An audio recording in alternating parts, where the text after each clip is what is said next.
Bien, en realidad la idea es partir de entender la importancia del tema de la violencia contra la mujer, tanto en el país, en el mundo y en las universidades en particular. Entonces me he permitido considerar algunas tesis trabajadas sobre este tema en universidades por tesistas mujeres que optaban por grados de maestría o de licenciatura en algunas universidades. Estos son datos en general ya conocidos, ¿no? Sabemos que el Perú es el tercer país en cometer violaciones y feminicidios, detrás de Bangladesh y Etiopía. Y la violencia ejercida por la pareja sobre las mujeres en el 2016 ya había disminuido desde el año 2009 a un 68.2%. Sin embargo, el tema de la pandemia, los 2 años del 2020 y 2021, no tengo aquí los datos, sin embargo, es conocido que ha habido un incremento significativo de la violencia física, sexual y psicológica sobre las mujeres, cometidas específicamente por su pareja. Este siguiente dato nos va a permitir tener una visión de lo que ocurre actos de violencia sobre mujeres de 15 y más años en distintos lugares del mundo. El problema de la violencia es un tema que atraviesa etnias, religiones, sectores sociales, va de ingresos menores a ingresos superiores, con características efectivamente diferentes, pero es por eso mismo y consideramos un tema transversal en el país y en el mundo. Y este es el contexto que tiene que ser revisado en las universidades peruanas y en particular en la Universidad Nacional de Ingeniería, donde sobre un total de más o menos 11.200 estudiantes, solo el 15% aproximadamente son mujeres, ¿no? Por las características propias de lo que es la Universidad Nacional de Ingeniería. La tesis de Barahona nos muestra, en la primera parte del cuadro del gráfico están viendo, una encuesta realizada en 34 universidades, 22 departamentos del país, donde sobre un universo de 8.263 estudiantes, las mujeres han sufrido el 48.8% de estos eran mujeres, un ataque, 66%, 20 agresiones y más en un año, el 48.8% de las mujeres reporta esa agresión, y en consecuencia habrían tenido 20.4 días de inasistencia a clases producto de la violencia ejercida contra ellas.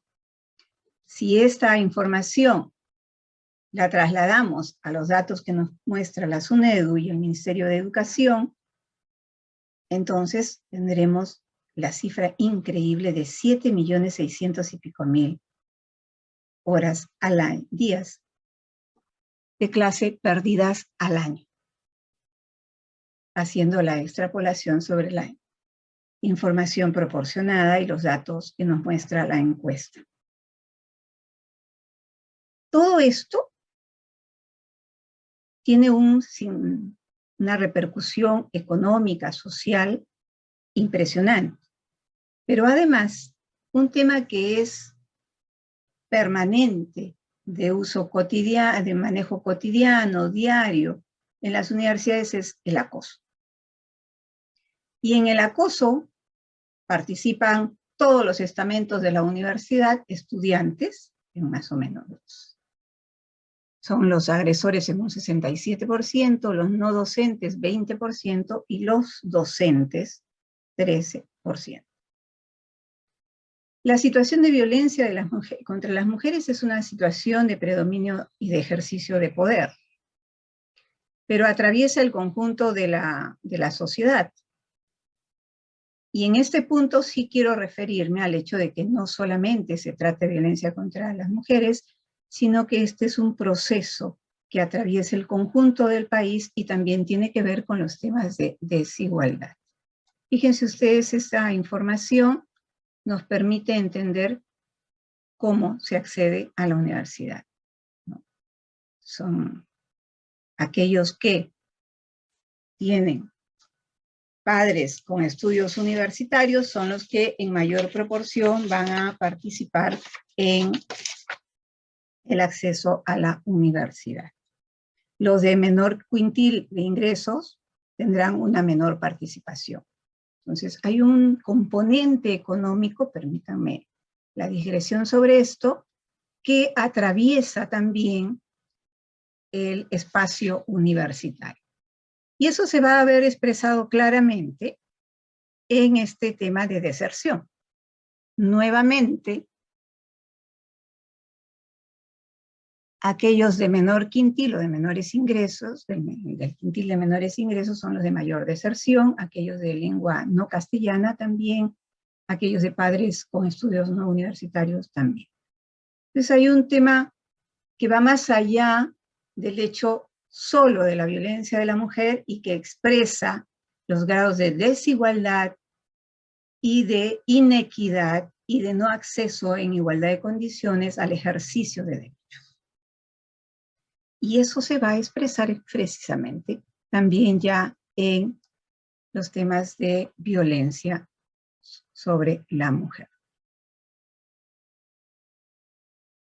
¿Cuál es una propuesta posible que nos permita generar medidas de corto, mediano y largo plazo?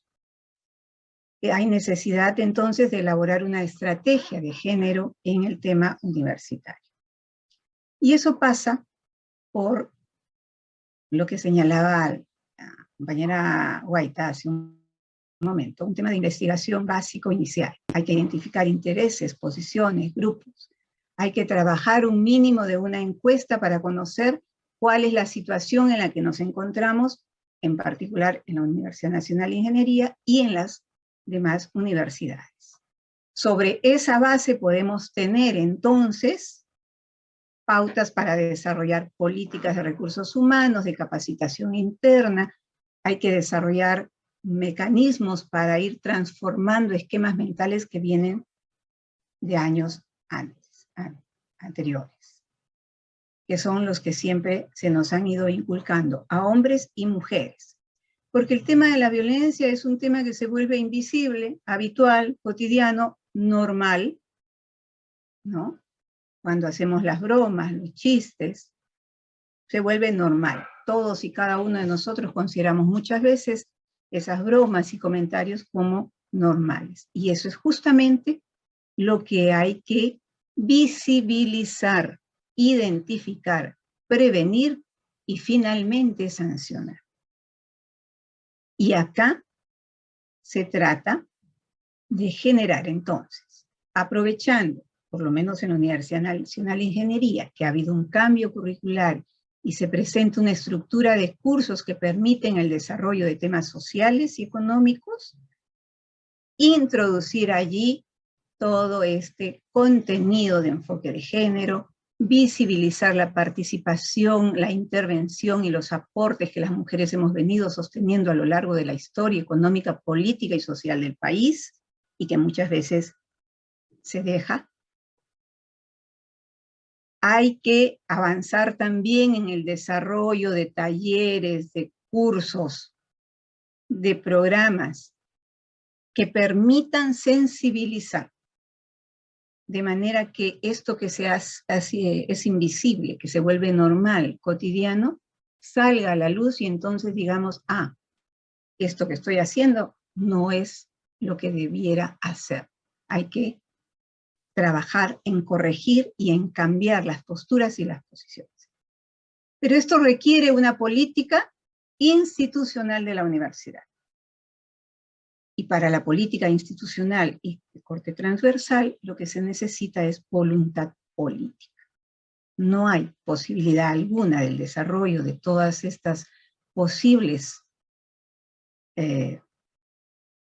consideraciones para desarrollar una estrategia de género que permita frenar este tipo de violencia, el acoso sexual y la violencia de género en las universidades, si no hay desde la cabeza universitaria voluntad de ejercicio y de desarrollo de estas políticas preventivas